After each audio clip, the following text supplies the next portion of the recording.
વિષય સંદર્ભે જણાવવાનું કે ખાખરેજી ગામની પંચાયતમાં થતી ગેરરીતિ અને ઠરાવમાં થતા મોટા પાયે ચેડા,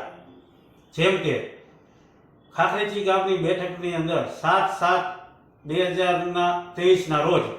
ઠરાવ થયેલ છે કે રમેશભાઈ વાળી શેરીમાં રોડનું કામ 2,20,000નું 100 ભંડોળમાંથી કરવું સર્વાનુમતે ઠરાવ પસાર કરવામાં આવ્યો છે,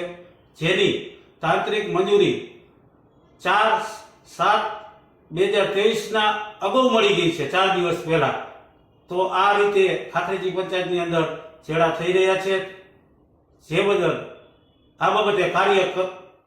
અન્ય અરજીઓ તાલુકા વિકાસ અધિકારીને 1 થી 4 અરજી આપેલ છે, પરંતુ 2 મહિના થયા હોવા છતાં કોઈ પણ જાતનો પ્રતિકાર મળેલ ન હોય, જેથી અમોએ જિલ્લા પંચાયતમાં 4 તારીખે અપીલ દાખલ કરેલ છે, જેનો સત્વરે ન્યાય મળે એવી અમારી આશા છે.